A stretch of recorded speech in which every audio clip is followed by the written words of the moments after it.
ready? What? I said, are you ready? Yeah! Can't steal it. Woo! Wheel and deal it. The cream of the crop! Nobody does it better. I got 141 and 2/3 chance of winning. But brother, I am bad and they know I'm bad. I'm the man of the hour, the man with the power. Too sweet to be sour. It's showtime, folks. Welcome to The Grill Out. From the heart of Shillian, West Virginia, here's your host, Hollywood Jeff Petty. Hello, ladies and gentlemen, and welcome back to The Grill Out, episode 39. I am your host, Hollywood Jeff Petty, and I'm joined by Josh Cole, baby. Yeah. And our, current defending Yeah. Grill Out Predictions heavyweight champion, Yeah. Jason Lykens. The reflection of deception. Yeah. You have too much fun with this. Yeah. Yeah, I do. I mean, there's nothing wrong with that. No, I mean, someone's got to have fun while recording these. Yeah. I'll be honest, I get a little uptight at times. I know. We all know. Yeah, I'm a little high strung at times. Yeah, I'm not. I know. Let's go with the flow. Just roll with it. And that's why. Just keep rolling. The look that Jason is giving Josh right now. What you gonna do now? Thank you so much. I miss the days before you were on the show. I like to refer to those as the golden times. Why nobody listened to him? So Yeah, I know. Oh man, but yeah, welcome to the Grill Out, episode 39. What are we talking about today, Jeff? We got a couple things on the agenda. Of course, we're going to have on this day in wrestling history later on. We're going to talk about the main event. We have a lot to cover in the main event. God a Lord. lot of local shows going on this upcoming Why weekend. did everyone decide to do it all this weekend? It's the first week of June. And you know what? Technically second. You know what? Yeah. I'm glad. I'm glad that local wrestling is picking up. Absolutely. It warms my heart. But that could also be the cholesterol and blood pressure. I don't know. Fair enough. Yeah. We're going to talk about that. First thing that we're My going, blood pressure? No. We're not going to talk about your blood pressure. Okay, good. I don't want to talk about that. No, I don't want to either. Sad. Yeah, I'm sorry. That's okay. I'll live. But one topic that I have been wanting to cover on this show for quite a while is video games, merchandising. I mean, that's a big part of merchandising with professional wrestling, especially WWE. Like they have kind of cornered that market a little bit. It's kind of been their own thing for a long time. But yeah, and everybody that is a professional wrestling fan, most professional wrestling fans have had some type of experience with a wrestling video game, whether that be No Mercy 64, SmackDown Here Comes the Pain, SmackDown Shut Your Mouth, the new 2K games. You also have Fire Pro Wrestling on PlayStation. You have the old arcade games with your old school WWF. WWF WrestleFest. Yep.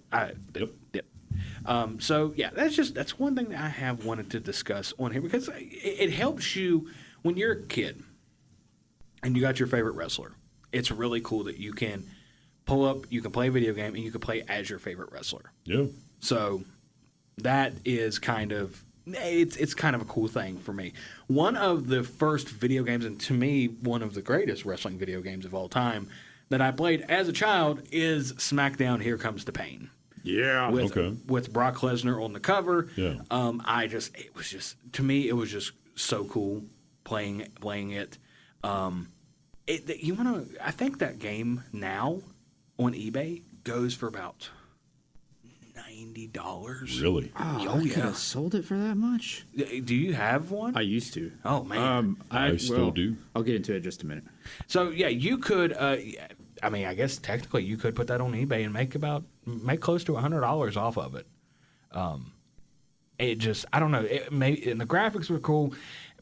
I think they had Shut Your Mouth before that. That was right after WWE went from WWF to WWE. Everybody talks about No Mercy 64. Yeah. That is to some people, that is the number one wrestling video game of all time. And also, from my understanding, it's been modded a lot. Yeah, you can have current wrestlers in it. Yeah, like that is a big thing that a lot of people do with it. And also, apparently, according to Kenny Omega, that engine that they used, the No Mercy 64, maybe it was the engine, it was something to do. They took inspiration from No Mercy 64 and brought that to AEW Fight Forever. Yeah. Which, from what I've heard, I haven't played the game, but from what I've heard, it has not had very good reviews. Yeah, I haven't played Fight Forever. Yeah, no, I have not. I just haven't like wrestling games in general because I've just gotten out of wrestling games. Or not wrestling games, just fighting games in general. Oh, really? Yeah.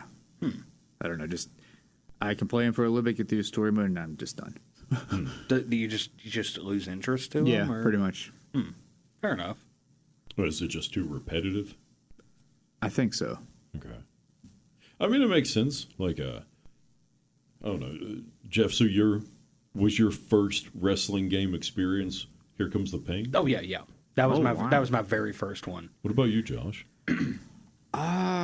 It might have been on Nintendo 64, WCW NWO Revenge. Oh, God, such a good one. Yeah. I also really enjoyed WCW NWO versus the World.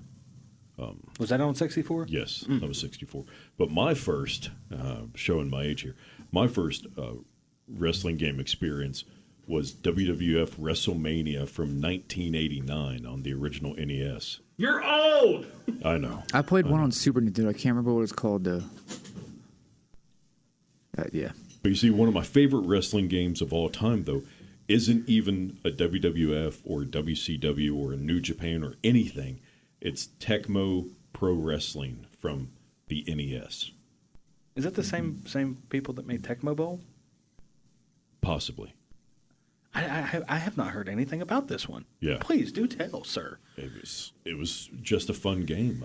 One of the moves that you could do was the big swing, and you could throw them out of the ring. But one wrestler individual, I don't remember his name off the top of my head, but my brother and I would get in fights over who got to play as this guy because his finisher was a tiger suplex. Like a tiger driver? Nope, sorry, dragon suplex. That's it. Okay. Yeah. Okay. And you couldn't kick out of it. You just couldn't kick out. Really? So it was overpowered a little bit. It was OP. Oh yeah, 100%. Oh, this is long before the days of patch notes coming in and nerfing things. Yeah. Yeah. For all of the Elden Ring people out there, I'm looking at you, Rivers of Blood. But I mean, I also have a wide collection of pro wrestling video games. So speaking of collections, I was a very big fan of what is currently now the 2K series. Before that, it was just WWE, and before that, it was SmackDown vs. Raw. Before that, it was SmackDown. Yeah. Yeah. It's a long series. Yeah. But yeah, I started back that with what was it? Know Your Role, I think, on PS2, or Shut Your Mouth, one of those two. Yeah, Shut Your Mouth was right before Here Comes the Pain. Here Comes Pain. Yeah. Yeah. So I had those. I had Here Comes the Pain, and I had every game up through SmackDown vs. Raw until 2010. Then that's when I kind of just got out of fighting games in general. Then I got back. I had 2K14 and 2K18. So yeah, I had a big collection of that series for a while there. I mean, my brother, he actually has a PlayStation 2, and he has a lot of the old SmackDown vs. Raw games. Yeah. He even has what is it? I think it's WCW NWO Revenge for PS1. Was it on PS1? There was a WCW Thunder on PS1. It's not Thunder. It is a WCW. I can't remember. Maybe it is Revenge. It is a WCW game on PlayStation 1. I know that. Okay. He bought it, ironically enough, because my brother is this kind of. He's very good at bartering. Yeah. He doesn't give himself enough credit. But It wouldn't have been that. It was only 64. Oh, it was. There was some. It's some game on. It's not Thunder though. It's on PlayStation 1. I cannot remember what the name of it is. I think it may be WCW NWO. It does kind of fit the time because that was. I mean, it could be Nitro. Was it Mayhem? Oh no! It was Nitro. Yeah. It was Nitro. I did play it about a year or so ago. It was rather interesting, but Yeah, no, SmackDown, when I do remember when SmackDown versus Raw first came out. Mm-hmm. That was a big deal. And the music in it was awesome.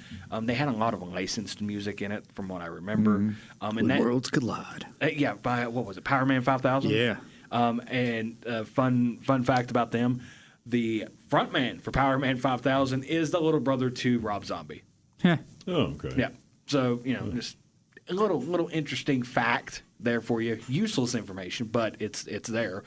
When Worlds Collide, that theme song just fit that game perfectly. You got Vince on the cover with the one eye is blue, one eye is red. They really played up the SmackDown versus Raw concept of the game. So, But my favorite still is SmackDown Here Comes the Pain. Yeah. I don't know why. There's just there's a charm to it. I will say that's probably my favorite out of the whole series. Yeah, like it just I cannot exactly explain it. It just is. I've played all the 2K games. Well, not all of them. I've played a vast majority of them. They're great games. Yeah. For me, I think like the graphics at the time were really good. Yes. The gameplay was just very smooth and very hard hitting, and like today, it's very simulated. Yeah. It's not so much a fighting game anymore. It's just more simulation, and that was really a fighting game. And you could go and like you weren't limited strictly to the arena. You could move yourself around backstage. You can go back to the offices. You could even go out to the you can even go out to the streets and do a dive off of some marquee somewhere onto the wrestler that is laying on like a car, and then when they do this, like in real life you would be dead. Yeah. Okay. We'll just be honest, you'd be dead if you did this in real life. But like it's hilarious because they would jump off of there. I think this is Here Comes the Pain or Shut Your Mouth. It's one of them. They'd come off, they'd land on the car, and the car would explode and disappear. Okay. Yeah, and then the wrestler that your opponent's still laying there, but yeah, like it just kind of Thanos delete just out of nowhere with a little mini explosion. Also, you could dive off of like the production trucks and stuff. There was a lot more variety. But one thing that I do think that does help wrestling video games these days, and it sort of was starting with SmackDown versus Raw, not the first one, but later on, is Create a Wrestler. I know it's been in other ones, but I'm talking about like online play of people sharing their Create a Wrestlers, and also the fact that people get very detailed with them sometimes. Oh yeah, that's one of my favorite things about wrestling games anymore is just creating wrestlers. Yeah. But I mean, it's been in wrestling games for a long time. Yeah. I kind of realized that after I said it, but I'm mainly talking about like online creator share, people just sharing their creations. I can't tell you how many different versions of Kenny Omega I had on 2K. Well, before they did the online share, like people would like post the specs of how to create them, like specifically the exact measurement of their face and whatever, and tattoos. And I would do that a lot with like TNA wrestlers back in the 2000s. Oh, okay. I did that once with Adam Bomb for. It was, I want to say, the Legends of WrestleMania one, where then you could, if you played like SmackDown versus Raw 2009, that entire roster would then be a part of your WrestleMania game as well. Wow, is that the game where they were a lot more cartoony? No, that was WWE All Stars. The Legends of WrestleMania one, it was kind of cartoony, but not as, like, you weren't jumping 20 feet up in the air. The thing that I didn't like about it is, in order to do the finisher, it had this sequence of pretty much like quick button things. Like a mini game almost. Kinda. Oh, okay. Actually, I did play this. I remember this now. Yeah, not to be confused with Legends of Wrestling. No. Which is another game, another trilogy of games, on its own, which had a great roster, but not really anyone looked like anyone they said it was supposed to, and it was super repetitive. Yeah, I can see that. I'm looking at images right now. I did play Legends of WrestleMania. I do remember that. Yeah. Because I the first thing I noticed was like with it, because I picked Andre. I knew who Andre was. Yeah. I was introduced to a lot of old school wrestlers because of this, which that's another thing with like wrestling video games. You get introduced to a whole like if you don't know this wrestler and you learn about them in the wrestling video game, it kind of expands your repertoire. I think this was also one of the first games to have Andre the Giant as Andre the Giant. Really? I think. I'm not positive. I know like Fire Pro Wrestling had characters who were based off of. Which I have Fire Pro Wrestling. Yeah. That game does have a lot of potential. I cannot figure out how to play it. Fire Pro Wrestling 2 is a lot better. Is it? Yeah. Okay. I have the first one. Okay. Again, not to keep going back to Kenny Omega, it was because it had the New Japan roster on it. I wanted it for my PlayStation. Well, Fire Pro Wrestling 2 for PS2 is still, I think, one of the best ones ever made. Actually, I'm thinking of Fire Pro Wrestling World. Okay. Yeah, that is on PS4. Okay. Yeah. Never played that one. I can't make. You know what? If you're listening to this, message me. Tell me how I'm supposed to play this game. I can't figure it out. I do like the arcadey graphics that it has.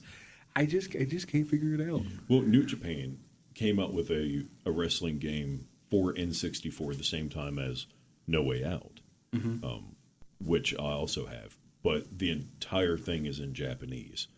So, was it Wrestle Kingdom? Yes. Okay, all right, the first one. Yes. Okay, because I think they came out with 2. Okay, so I would take like my phone because I got it somewhat recently, but I would take my phone and put the translator up so I would be able to tell who was who and what was being said. Okay. I know. Yeah, I haven't played that one. I did sort of research it a little bit because. So I was one of my top 5 favorite wrestlers of all time is Mitsuharu Misawa, and he is in that game. He's emerald green, silver. I believe Stan Hansen's also in it. Yeah, yes. Stan Hansen's huge in Japan. Yeah. Like just and like if you like JBL, you'll love Stan Hansen. Yeah. Because you can like I was introduced to JBL as a kid. I Clothesline from Hell, all of that. I get older, as what I've said on this program before. I get shown Japanese wrestling through Kenny Omega, Kazuchika Okada and them. Then I start seeing, there's this whole new world out there with this. And then I find Stan Hansen with Bruiser Brody. I'm wearing my Bruiser Brody t-shirt right now, actually. Yeah. And I see where JBL got a lot of his inspiration from. 100%. Yeah, he took a lot of inspiration from Stan Hansen. Yeah. But yeah, like wrestling video games just in general are they're a great way to introduce people to different wrestlers. Like I said, with the Legends of WrestleMania, I knew Andre, I knew Hulk, I knew the Ultimate Warrior, and I knew Sergeant Slaughter, Jake the Snake and them, but there's a whole host of people that I didn't know that much about. People are going to hate me for this, but I was like, 9 at the time? I don't know when this game came out. Maybe I was a little older than that, 2009, so I was 13. And that's where I was introduced to the Road Warriors. Did you say Legends of WrestleMania came out in 2009? Yes. Okay. The release date was March 19th, 2009. Okay. Well, then I am mistaken on my first Andre the Giant appearance. Okay. When was he? That would have been the Xbox game of WrestleMania 21. Oh, okay. Okay. Yeah. Where it still has, at least in my opinion, one of the most unfortunate wordings of a sentence ever in a wrestling game. So Eric Bischoff is trying to get you ready for your WrestleMania experience. Yeah. Okay. So he's bringing in all these wrestlers that you have to face to get ready. And so when Eric Bischoff is talking about Andre, he says, and I quote, I've literally had to go through hell to get this person. And then it's Andre. So You know, maybe you don't take that take. Yeah. Yeah, maybe that's not a good no. Yeah, maybe you don't go with that one. Yeah. Oof.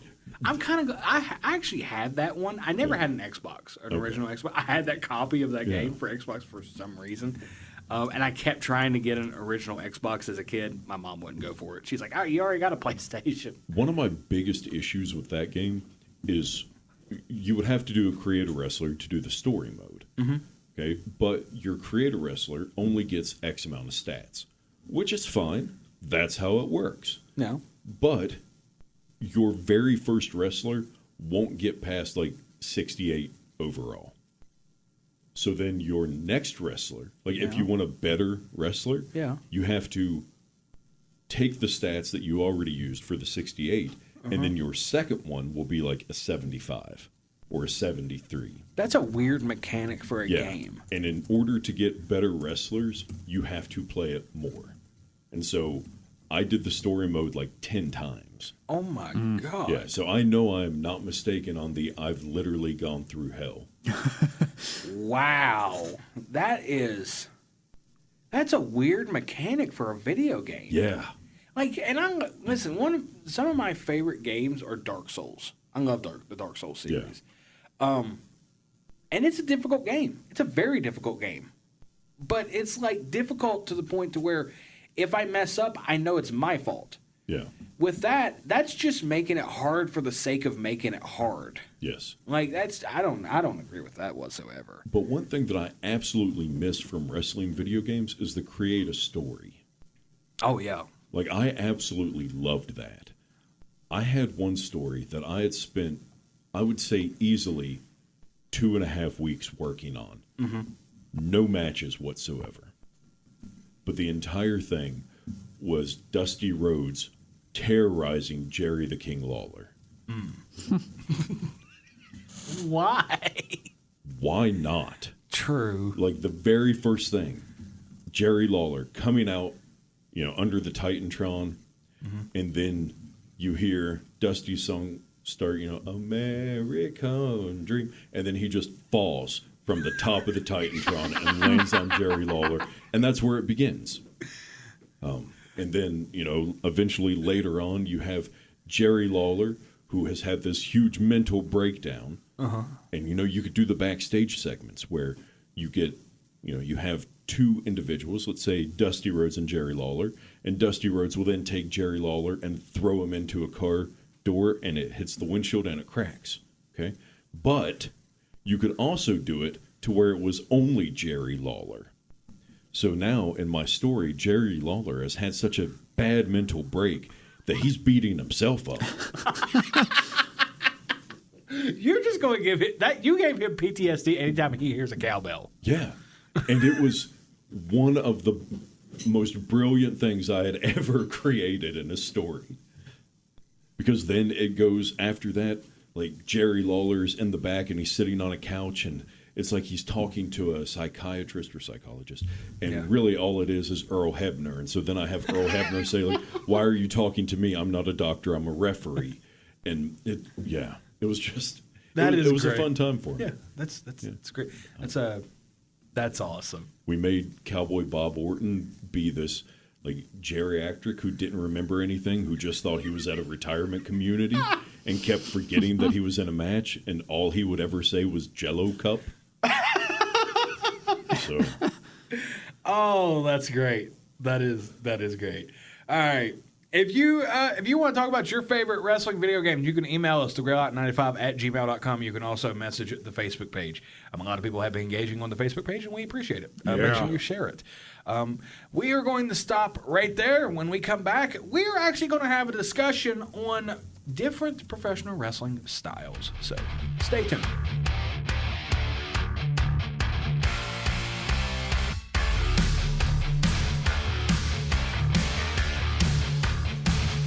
It's time for more of the Grill Out. Here's Hollywood Jeff Petty.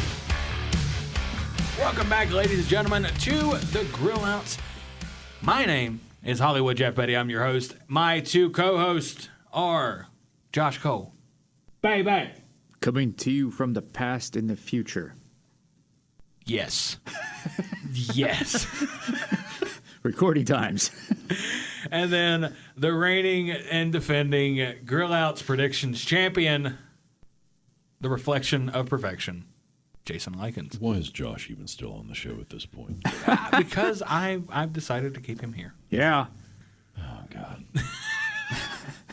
So we just went through an entire discussion about wrestling video games and how they play into the wrestling world. Another discussion that I've been wanting to have on this show for quite some time, even before the first episode. This was kind of being pitched around a little bit amongst the network, is different wrestling styles. Now, when people think of professional wrestling, they think, people who are not professional wrestling fans. They think of professional wrestling. They think of, some guy hitting another dude with a chair and this and that and, pulling punches and all that. It's a lot more complex than that. Yeah. There's a lot more different styles than that in the world of professional wrestling. Yeah. One that we are exposed to a lot here in the United States is what I basically call the WWE style. Yes. It's a lot more softer. Not that that's a bad thing. It's a lot more grandiose, I guess. Like with the presentation of it, with all the lights and the music and the pyro and everything. You don't have the hard hittingness that you do.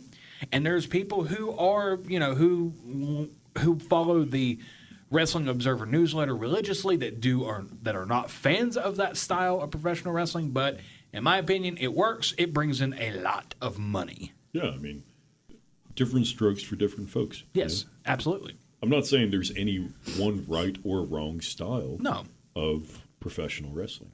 It all plays into a part that is professional wrestling.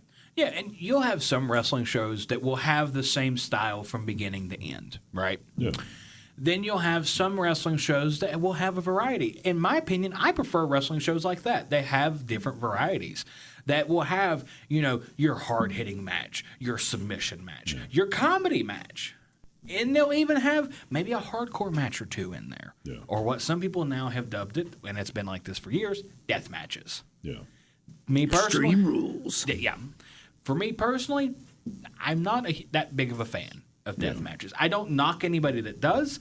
I'm actually in a Facebook group of deathmatch fans because my brother's a fan of it. It's not. I will watch it from time to time, but it's kind of, to me, I don't want to see I don't want to see exploding stuff every single match. Like it's got to be special. It can't, it's got to be a novelty almost. Yeah, whenever you do it all the time, it loses its impact. It dilutes it. It's like it's a scripted sport. Why are you doing that to your body that much? Yeah. And also, really, deathmatch wrestling. Again, nothing against them. We're talking mainly like Combat Zone Wrestling and GCW promotions such as that. It is sort of an underground thing. It's sort of like the counterculture within wrestling. It's like punk rock almost. Yeah. That's the best way I can describe it to people who are not as big of a wrestling fan that are listening to this show. Like, hey, these guys kind of know what they're talking about. I think if you combined all of our years of being professional wrestling fans, it's probably 50 or 60 years altogether amongst the three of us. Well, over 30 of those are going to be me. So yeah, I turn 30 next year. yeah. I'm a youngin'. Well, Josh, what's your favorite style of wrestling? Do you have a style per se that you find more enjoyable than others? I really enjoy British chain wrestling. Steven Regal is one of my favorites of all time to watch. Not necessarily a favorite, but as long as you can tell me a great story, whatever style, it doesn't really matter. Yeah. So. As long as you have a coherent story within the match. Yeah. Like whether that be, you're playing off of an injury, you're playing off of stuff that, outside elements that have led up to this match that are kind of making callbacks to it. I always like it when there's a little callback to a previous event within the wrestling storyline. Yeah. That, and also if I can watch it and in that moment believe what I'm seeing is, real, you got me. If I'm seeing stuff and it's then I'm out of it. Yeah. You just quickly check out. I hate wrestling moves that it's like some of them where people just have to stand there and wait for the other person to do their thing. Like, why? Yeah. A quick little example of that, actually. So, for me personally, I don't live and die by the sword with Dave Meltzer. I just don't. I've said it before on the program. He is a very good, he's a very, like, if you go back and you watch all the 5-star matches that he has or whatever, it's a good way to get involved, like get exposed, get introduced to Japanese professional wrestling. One example of that, though, and it was a 5-star match, it was rated one, was Jericho and Kenny at Wrestle Kingdom 12, I think, the double main event. Kenny's going for the Terminator dive to the outside. Jericho, who doesn't look like he's, he really didn't look like he was selling much. Yeah. He had his head up. He was looking. He was waiting for a spot. Yeah. Because of that one, and maybe this is me nitpicking, because of that one little spot right there, I will not give it a 5-star match. And I'm a big Kenny Omega fan. Yeah. One thing I absolutely hate seeing is double knee spots in the corner, where the person who is taking the move is holding themselves up. Oh, yeah. Like waiting for the person to jump and then hit them. But they are holding themselves up.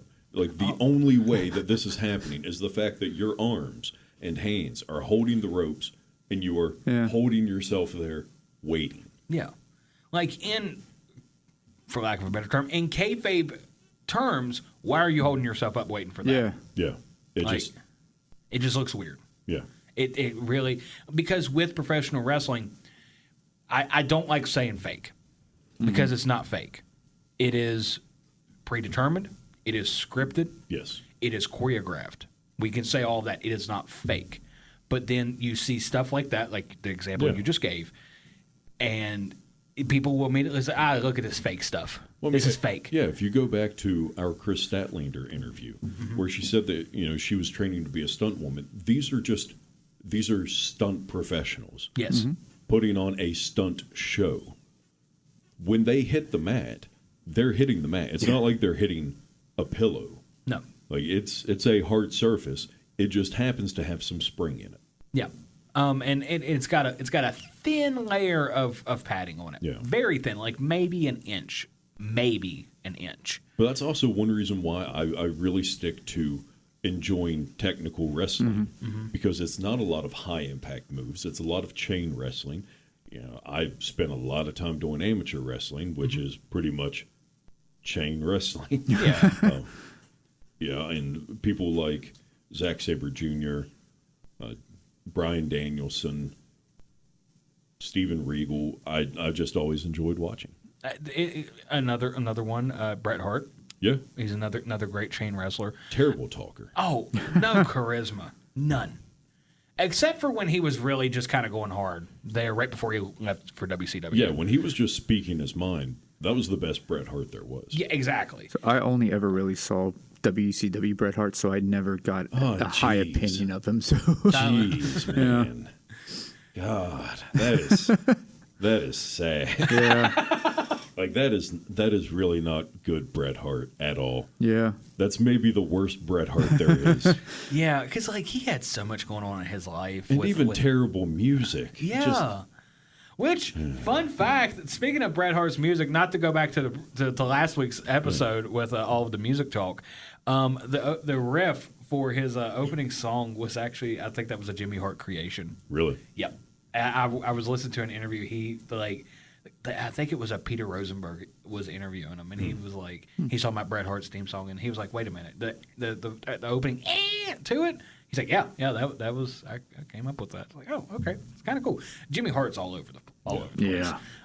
But no, like I'm there with you on the chain wrestling. I do enjoy good chain wrestling.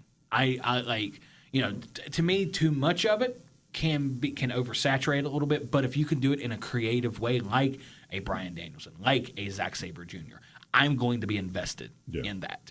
That's why I enjoy Japanese wrestling so much, a.k.a. Puru Resu, because it does come off very real to me. Yeah. Like it comes off almost like a shoot, because like you're not pulling punches on the guy. Yeah. You are legitimately trying, like they're knocking each other out. It's much more hard hitting. It's harder on your body. Yeah. It's so much harder on your body. Well, I mean, if you listen to a Shinsuke Nakamura match, and you're like, oh, Shinsuke Nakamura, the king of strong style. If you watch New Japan, that's pretty much every match. Yes. Like it's entertaining. Yes. It's great. And it also falls under those parameters of it. It does get a little oversaturated to that extent. But I don't know. When I first saw Omega Okada 1, that was my first time I ever watched a Japanese wrestling match. I had heard about, we sent so and so to Japan so that they can work on this. So and so was in Japan to work on this. When I first saw that, and you had your office, Jason, yes, upstairs from me. I think, if memory serves me correct, I watched it. I immediately went upstairs and was telling you about it. Yeah. And talking about just how great of a match it was that I just watched. I have no idea who these two people are, and I was hooked at that point with it. I don't get a chance to follow it nearly as much as I would like to, but it is still, for me, it is my favorite style of professional wrestling. And also, it just some of the some people may complain about the production value, like not to get off of wrestling styles, but the production value of New Japan, where it is like they don't go to all these grandiose arenas. They will go to it'd be like WWE doing a house show here at the Coliseum, and they're going to, or no, not even at the Coliseum, they're going to do it at the Marmette Rec Center. Yeah. And they're going to pack that, but then they're going to produce Monday Night Raw there. Yeah. To me, it's just got a charm to it with that. Yeah, I mean, and again, this isn't wrestling styles, but even just the smaller shows that they're doing with New Japan, I mean, they just have people coming out of behind bleachers. Oh yeah, it's zero budget. Yeah, but it's still just great to watch. Yeah. And they're very tradition heavy over there. It's just the culture of Japan in general. They if they come the Tokyo Dome, for example, there will always be Wrestle Kingdom there on January 4th. No matter what day of the week that falls on, there will always be Wrestle Kingdom there. Yeah. And it's a traditional thing. And it's going to be packed. Yeah, and it's going to be packed. And Dave Meltzer's going to give everything 15+ stars. Yeah. But yeah, and then they will go right across the road. I think it's Ryogoku Sumo Hall, because that's where they do sumo wrestling. They do it in that same venue that you're talking about. I know exactly which one you're talking about. I think it's I can't remember the exact name of the venue. Yeah. But they do sumo wrestling there. Yeah. Which is another huge thing with them. What were you going at? I was like, it's not Osaka Joe Hall, is it? No. Osaka Joe Hall is it is sort of on the same level as the Tokyo Dome. Mm. So, because and that's another thing with Dominion. It will always be at Osaka Joe Hall. Mm. It will always be in June, beginning of June, in Osaka Joe Hall. Josh, is there a style of wrestling that you just absolutely refuse to watch? Called him out on this one. Yeah. Well, no, I mean, I'm just wondering, Put him on the spot. Well, I'm trying to get us back to the wrestling style conversation. And this branching off, that's how my brain works. Mine as well. Yeah. So, I mean, I don't mind hardcore wrestling every now and then, but I think probably the death match side of it, probably that. I don't mind a little bit of hardcore, but I don't. I mean, whenever people are stapling stuff to each other, a little bit is fine. Yeah. But whenever you just have two people sitting in chairs across from each other and they're just using a stapler on each other as though they're punching, it's to me, it's cheap. Yeah. I hate to say it that way. To me, it just comes off as very cheap. Yeah. Listen, I'm not going to go in there and have a staple gun put on me. No. Nope. I'm not doing that. I'll be honest. I'm for lack of a better term, I'm a wussy when it comes to that point. But it comes off as cheap to me. There is a time and place for it. There's a time and place for every form of 100%. professional wrestling. But when it's constantly that, and but when it's constantly that, it does dilute it. I don't mean to keep going back to that.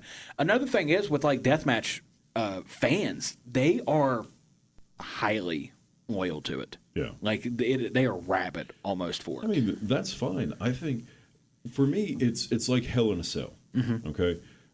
Once you make it a pay-per-view, you've lost it. Yeah. It should never be that. It's a stipulation. Yep. So you shouldn't have a death match unless the combatants in it, the participants, they can't have a clean finish. You know, there's so much heat between the two that they just want to go out and kill each other. That's when you do it. Yeah. You don't do it because, oh, hey, We got to sell at this house tonight. I'm going to hit you with a fluorescent light. Yeah. It's like, why? I had just saw a That's what I clip do. on X the other day. Two dudes at the top of scaffolding suplex each other off into a bed of barbed wire that was suspended over a ring. It's like, why? It's kind of like those, kind of like how ECW was. Yeah. Just wild as could be, but the fans were they loved it. They ate all of it up. Yeah. But the thing is also with that, I hate to say this. I'm not trying to sound disrespectful with this. You are catering to those hardcore fans there. And that's part of the problem that happened with ECW. But the best thing with that then is whenever Mick Foley came in and he decided he was going to be the anti-hardcore. That was amazing. So he would go in and just chain wrestle. Yeah. Like you have to have a little bit of stuff to create a great product. Not Absolutely. everything can be staple gun, chair shot, hit you with a bowling ball. Yeah. So here's my next question. This goes for both of you. Yeah. What are your thoughts on comedy wrestling? I don't mind it. Okay. No, I think it's perfectly fine. I know how big of a fan you are of Toriano. Yeah, but it has to be done in moderation. Yeah. You can't have every match. Like, you can have one match that is extremely comedy heavy. Like, let's say you have Toriano versus Colt Cabana. Sure. But if you have 6 matches back to back to back to back to back to back of all like that, then the first one might be okay, but then you've gotten all the laughs out. Yeah. That's like and that also that goes back to like them repeating spots throughout a show. AEW actually did that. I can't remember what the spot was, but it was on Dynasty. I think it had something to do with the announce table. There was just 3 different matches that had the same spot in it. Yeah. And it's like it just crossed over too much for me. And I like and all in all, Dynasty was a great show. Yeah. But that one little part, it's got, and maybe it's me nitpicking. It's kind of like the Chris Jericho Kenny Omega match in the Tokyo Dome. I thought that was a perfect match until I saw that. Yeah. When I saw that, I immediately took away 5 stars. There was an old WCW pay-per-view. For the life of me, I don't remember which one. But 3 matches in a row, someone came out, interfered, disqualification. 3 matches in a row, the same finish. Uncreative and lazy. I mean, that's the best way to put that. I will say with the comedy, like I don't mind it if it's done well. Like for example, the Sami Zayn Johnny Knoxville match WrestleMania, that was good. I like that. But when it's some of these indie events and they try to get you to believe stuff that's just completely unbelievable, like shooting a gun with your hand, no. Yeah. You see stuff like that a lot in DDT. Yeah. I think part of it also depends on how out there it is. Like whenever you have the tag team that did like the snake charming and then caused everyone in the locker room to come out and they all danced to Sugar Hill Gang. And then there's one rather large individual who starts stripping. You know, if you're going to do it, fully commit to it. Yeah. You know, it's Yeah. No, you got everybody involved on that one. It's there is a time and place for it, and The Orange Cassidy bits are good. yeah, Orange Cassidy, I think he's great. I wouldn't say Orange is even fully a comedy wrestler. Yeah, he like blends it. Yeah, like R-Truth, I would 100. Now Ron Killings, no, Ron Killings in TNA was not a comedy wrestler. No. And if you've never listened to the promos that he was cutting in TNA, please go watch them. it is night and day to what he is these days. Also, the guy's been like 40 for 40 years. Yeah, he does not age at all. He's in his 50s. I know that. But R-Truth, I would say R-Truth 100% is a comedy wrestler now. Mm-hmm. Yeah, 100%. Colt Cabana. Works. Yeah. And Colt Cabana, 100% a comedy wrestler now. Yeah, Toriano. 100% a comedy wrestler. And there's nothing wrong with that. That's your shtick. That's what you've done to get over with the crowd. Well, even in Steven Regal matches, he would throw comedy in there. Mm-hmm. He'd be getting back in the ring after, he's in the face of a fan. And he's getting back in the ring, but then he trips over the middle rope. Yeah. It's the spots that make everything. Because you have this really serious wrestler, and then they do a comedy spot. Yeah. It does. It plays. And also to me, Regal. Real quick, Regal is very, very underrated. 100%. A highly underrated wrestler. Should have had at least one reign. With he was never world champion, was he? No. He should have at least had one reign. At least not in WWE. I don't know about elsewhere. No, he was. He wasn't heavyweight champion in WCW. The most he got there was TV. Most he got in WWE was Intercontinental. Yeah, that's. But also, I don't think he needed the title. No, well, you got a point there. I just feel like he's one of those individuals. It's kind of like how Razor was. Yeah. Just one of those individuals, or even Jake the Snake. See, I got other ones that are popping up in my head who were not world champion, but were world champion material. Yeah. And yeah, that also, like with Regal, showing the little comedy bits here and there, like Sami Zayn doing the comedy match with Johnny Knoxville. Not to go back to Kenny's his little spots that he would do with when he had Toriano in the ring, or some of the stuff that he would do in DDT. That to me shows a very, very well-rounded wrestler. They can kind of do what they can kind of go in any direction they need to. Yeah. I don't see Steven Regal doing death matches. No. He did like a parking lot brawl with who would become Fit Finley. Oh, was that in WCW? Yes. Oh, okay. See, I didn't know that. They gave each other color the hard way. Oh. Yeah. Oh man. All right. Because you get an English guy and an Irish guy. Not yet. They are not fans of each other. Yeah. They are not fans of each other. All right. We're going to end it there, ladies and gentlemen. When we come back, we will have On This Day in Wrestling History and the main event. Stay tuned.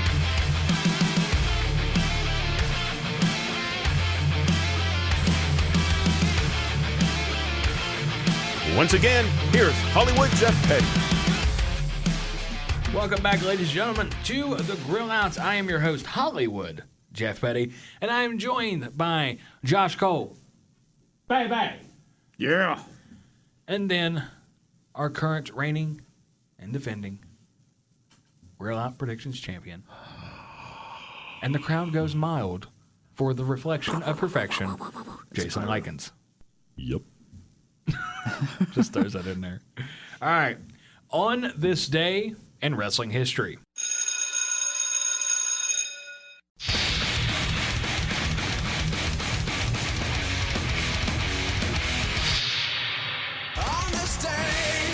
June 2nd, 1983, at New Japan Pro Wrestling's IWGP League, Hulk Hogan won the first ever International Wrestling Grand Prix tournament, defeating Antonio Inoki by knockout in the final, becoming the first holder of the original version of the IWGP Heavyweight Championship. It's not going to work for me, brother. Yeah. Not much love, HH. You know something, Inoki, it's not going to work for me, brother. Inoki, a.k.a. the Crimson Chin. Yeah. Mm-hmm. June 2nd, 2004, at an NWA TNA weekly pay-per-view taping in Nashville, Tennessee, Jeff Jarrett defeated Ron Killings, there's that name, Chris Harris, AJ Styles, and Raven in a King of the Mountain match to win the NWA World's Heavyweight Championship for a third time. King of the Mountain was a good concept for TNA. Yeah. It gives TNA its own identity. But did TNA become the TNA... did Jeff Jarrett become the TNA Hulk Hogan? Pretty much. Yeah. Yeah. And then they brought in the real Hulk Hogan. And everything went well for TNA. Almost like it imploded. Oh, how about that? maybe that was why his theme song was like that, Jeff Jarrett's, because he was just warning everybody about what was to come in the upcoming years. But I mean, speaking of implosion, Jeff, what happened back in 2014? June 2nd, 2014, The Shield implodes on WWE Raw. One night after The Shield, Dean Ambrose, Seth Rollins, and Roman Reigns defeated Evolution, Triple H, Randy Orton, and Batista in an elimination rules match at Payback. Batista quit the group, and Triple H promised there would be a plan B. The plan was revealed at the end of the June 2nd episode of Raw when Seth Rollins shockingly blindsided his Shield cohorts with vicious steel chair shots as Triple H and Randy Orton watched on from ringside.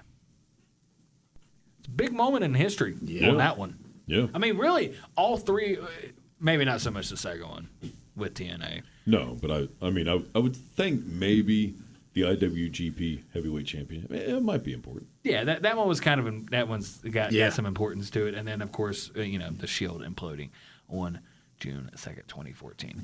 Moving on. The main event, boy, do we have a lot on that one. As far as national wrestling goes, it's pretty much going. It basically is your normal, regularly scheduled programming, and because there is so much going on, I'm going to pass it off to my co-host and have them go for it. So, Josh, start with Thursday, June 6th. So, with Thursday, June 6th, Appalachian Championship Wrestling kicks off its Buffalo Wild Wings season with Schools Out Charleston. This is a free show that we held in the parking lot of the Southridge Buffalo Wild Wings in South Charleston, West Virginia. There's a meet and greet at 6:30, and the bell time is at 7 p.m. Seating is limited, so bring your own chair.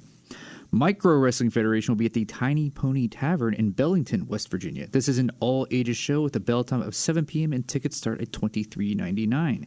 And finally, for Thursday, June 6th, Premier Wrestling League Mid-Atlantic will be at the Cole Chevy Mountain Festival in Bluefield, West Virginia. Bell time is at 6 p.m. and entry to the festival is free. Well, now let's move over to Friday, June 7th. Mega Pro Wrestling presents Vendetta at the Marmot Recreation Center in Marmot, West Virginia. Bell time is 7:30 p.m. Front row is $20. General admission is $15, and kids 5 and under get in free. So also on Friday, June 7th, Micro Wrestling Federation has another event, which will be in Bridgeport, West Virginia, at the Social Tap. But unlike Thursday, this show is ages 21 and up with a bell time of 8:30 p.m. Tickets start at $24.99. And lastly, for Friday, June 7th, Retro Reset Wrestling will be at the Midland Trail Community Center in Ansted, West Virginia for Hail the Trail. Bell time is at 6 p.m. First 2 rows are $15. General admission is $10 and $5 for kids 12 and under. And to cap off all of this, we will go to Saturday, June 8th. Battleground Wrestling returns to action for Underground Assault, located at the Fear on the Farm Haunted House in Winfield, West Virginia. Bell time is at 7 p.m. Tickets are $20, but seating is very limited with only 100 tickets being sold, so make sure you get those. Big Time Wrestling, Lords of the Ring presents Unchain the Madness at the Good Samaritan Church Center in Huntington, West Virginia. Bell time is at 8 p.m. and tickets are $10. Premier Wrestling League Mid-Atlantic has another free show, this time in Raynell, West Virginia at Park Center Sporting Goods with a bell time of 2 p.m. This event will feature Victor Andrews, who has been seen in All Elite Wrestling and Ring of Honor. Real Shoot Wrestling will be at Skidder Moe's Drinking Shack in Morgantown, West Virginia for Mayhem on the Mountain 3. Return to Nightmare Mountain. This is a free show with a bell time of 5 p.m. Take a breath, Jeff. Take a breath. He's turning blue. Top Notch Wrestling Alliance presents Power Surge at the New Haven Community Center in New Haven, West Virginia. Bell time is at 7 p.m. Admission is $10 for ages 13 and up, $7 for kids 6 to 12, and free for kids 5 and under. And lastly, for Saturday, June 8th, the Waynesboro, Pennsylvania-based Voltage Wrestling will be in Martinsburg, West Virginia at the Bad Habits Bar and Grill for a live TV taping of their programming. Lightning Witch hold on. Lightning, which airs locally in Washington County, Pennsylvania. This will be Voltage Wrestling's first TV taping held in West Virginia. Bell time is at 8 p.m. Front row is $20. General admission is $15 and free for kids 7 and under. All right. Some competition. Yeah, there's a lot going on. That's 12 local wrestling shows for you, ladies and Thursday gentlemen. through Saturday. Yep. Listen, it's warming up out there. We have been talking on the show for the past few months that there's going to be a lot more wrestling shows coming up, and I know that in the coming weeks we do have more coming. So Hey, listen, if you have never been to a local wrestling show and you are hesitant because you don't want to pay a ticket, go to one of the free shows. Yeah, check Buffalo it out. Wild Wings. Yeah, go up to Buffalo Wild Wings, check it out, see what you think, or go to another show, pay for it. Yeah, I mean, support local wrestling. I know you hear a lot of people say support local business, but it's the same thing with professional wrestling. Yeah. Go support local wrestling. You can go there. Here's the thing. If you've been to a WWE show, you've been to an AEW show, you've been to a TNA, Ring of Honor, whatever, you don't get that much access to the wrestlers, correct? Yes. At a local show? Well, unless you sneak in the back and then you're getting kicked out. Or you pay like a VIP package. Yeah. Yeah, one of those. One's more legal than the other. Yeah, exactly. Don't sneak in the back. Yeah. But a lot of these local wrestling shows will have meet and greets. Yeah. Like just yesterday for Bash and Beckley 4, they had a 3-hour meet and greet with so many different wrestlers there. And it's not just legends and national wrestlers. It's also local wrestlers. Mm-hmm. I've gotten a chance to actually sit there and speak to local wrestlers such as Rocky Rage and Huff Manley long before we started doing this show. Yeah. I would, my brothers and I would go there, and we would get a chance to sit there and talk to the wrestlers. It is a great way to get introduced to professional wrestling. If you have a friend who is a big professional wrestling fan, try to talk them into going. Be like, hey, go with me, help me with this. I want to get into this, but I don't know how to go about it. Even some of these festivals have free shows, like this one coming up on Bluefield, the Putnam County Fair, some wrestling on it coming up. Yeah. And other ones, yeah. Exactly. Like there's just, there is a lot of wrestling out there.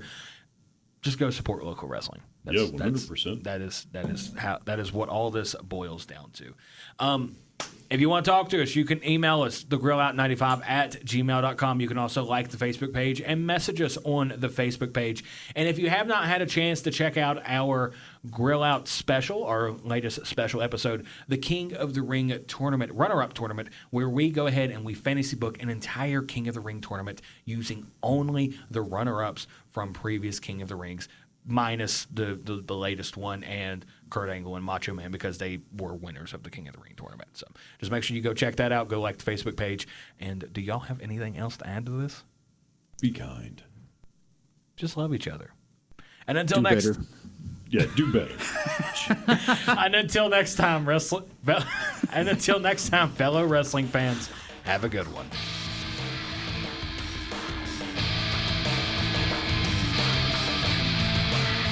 Goodbye, and good night, back.